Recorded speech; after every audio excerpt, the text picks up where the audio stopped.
It's 2:14 a.m. You should be asleep. But your brain? Did I say something wrong earlier? What if I mess up tomorrow's meeting? Why do I feel like everyone secretly hates me? And even though you're exhausted, your mind keeps running marathons you never signed up for. Why does this happen? Why can't your brain just... Shut up. You're not crazy. You're not broken. You're just dealing with something we all do, overthinking. And in this video, I'll help you understand why your thoughts feel loud, what your brain is really trying to do, and how to finally start finding peace. This is the first episode in our new series on overthinking and anxiety, and how to calm your mind step by step. Today, we're starting with the root. What causes chronic mental chatter? Why your thoughts spiral, even when you know they're irrational, a personal story I've never really shared publicly before, and 3 calm-based techniques that actually quiet the noise, without pretending everything's fine. I remember this one night where my brain just refused to rest. I had a presentation the next morning. It was important. And instead of sleeping early and feeling rested, I lay in bed overanalyzing every slide, every sentence, every possible way I could mess up. Then I started spiraling backwards. That mistake I made last week, that thing I said in a group chat that got no replies. Even childhood stuff came up. Random, heavy, uncontrollable. My heart wasn't racing, my breathing was fine, but my mind was so loud, it felt like I was drowning in my own thoughts. I wanted to cry, but I was too mentally exhausted to even feel properly. And the worst part, I knew it was irrational, but I couldn't stop. Your brain's primary job isn't to make you happy, it's to keep you safe, which means it's constantly scanning for danger, even when there is no danger at all.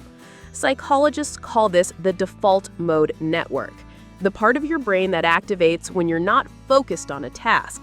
It replays past events, imagines future outcomes, analyzes social interactions, and often overanalyzes. This part of your brain evolved to help us avoid danger and make better decisions. But in modern life, it becomes a trap. You're not in danger, but your brain still acts like it has to be on guard. That's why your mind doesn't shut up when you're trying to sleep, because it finally has no distractions, and the default mode kicks into overdrive. Common signs you're stuck in mental chatter mode. If these sound familiar, you're not alone. Replaying conversations, even from years ago, imagining every worst-case scenario before an event, struggling to turn off your brain at night, constantly analyzing how people might perceive you, feeling mentally drained even when you've done nothing. That's not weakness. It's a sign that your nervous system is stuck in a low-grade fight-or-flight loop without any real threat. What your brain is really trying to do, it's trying to protect you. Overthinking is your brain's way of trying to predict outcomes so you don't get hurt, trying to control uncertainty so you feel safer, trying to prevent embarrassment, failure, or pain. It's not evil, it's actually trying to help. It just doesn't know when to stop.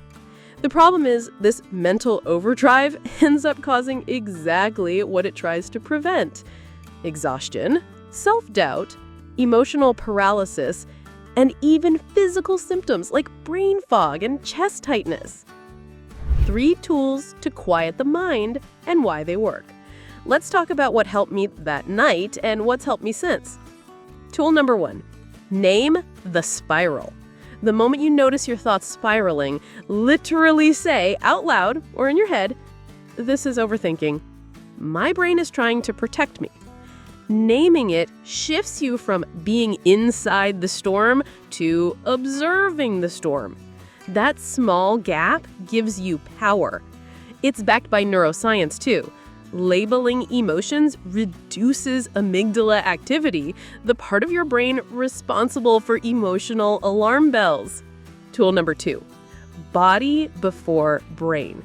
You cannot think your way out of an anxious mind. You have to move through it. Try a short walk, even in circles, cold water on your face, deep breathing while moving your body, like shaking your arms or stretching.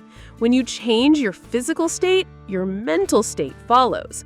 The brain listens to the body more than you think. Tool number 3, ask, is this useful?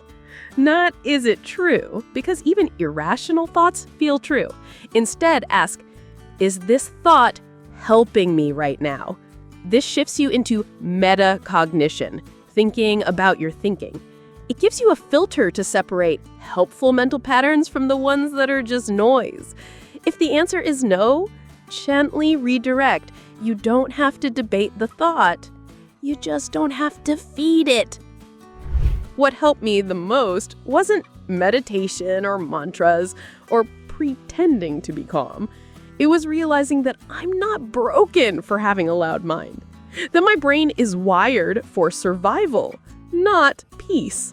And that peace is something I can practice, not something I have to wait for.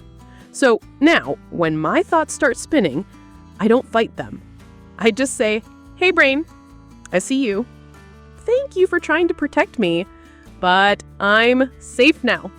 And that tiny moment of compassion, it softens everything.